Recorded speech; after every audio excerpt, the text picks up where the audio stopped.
প্রিয় দর্শক, আজকে আমরা এমন একটি সাপের কথা জানব যে কিনা হযরত মূসা আলাইহিসসালামের যুগে জন্মগ্রহণ করেছিল এবং প্রায় 2000 বছর হায়াত পেয়ে বিশ্বনবী হযরত মুহাম্মদ সাল্লাল্লাহু আলাইহি ওয়াসাল্লামের যুগে এসে সে মৃত্যুবরণ করে।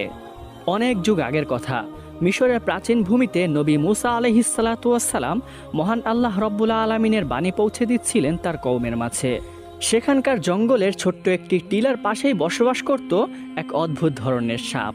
সাপটি দেখতে অন্যান্য সাধারণ সাপের মতোই ছিল, কিন্তু তার ভিতরে অদ্ভুত এক চেতনা কাজ করত। লোককথায় প্রচলিত ছিল তার একটি ভুলের কারণে মহান আল্লাহ রব্বুল আলামিন তাকে সাপের রূপে রূপান্তর করে দেয়। নিয়ে নেওয়া হয় তার থেকে মানুষের সুশ্রী রূপ, কিন্তু মানুষের মতো কথা বলার শক্তি তার ভিতরে অবশিষ্ট রয়ে যায়। তার নাম ছিল হারেসা।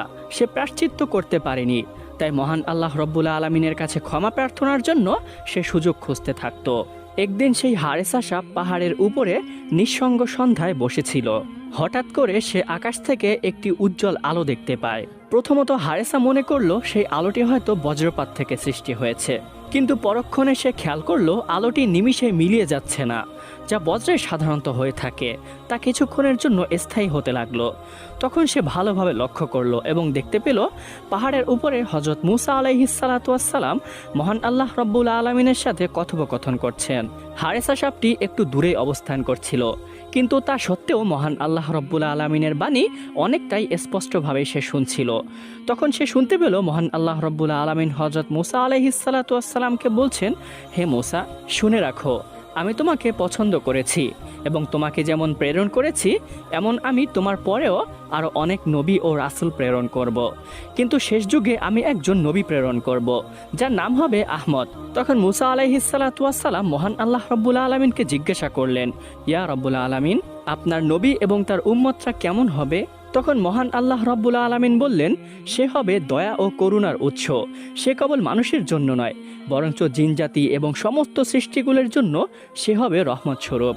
তার উম্মত আমল কম করবে, কিন্তু আমলের অপেক্ষায় তারা সওয়াব বেশি প্রাপ্তি হবে।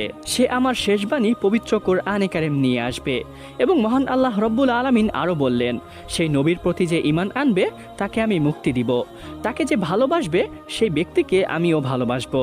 গোপনে গোপনে এই মহা সংলাপটি শুনে হারেসা সাপটির মনে একটি আশার আলো জেগে উঠল।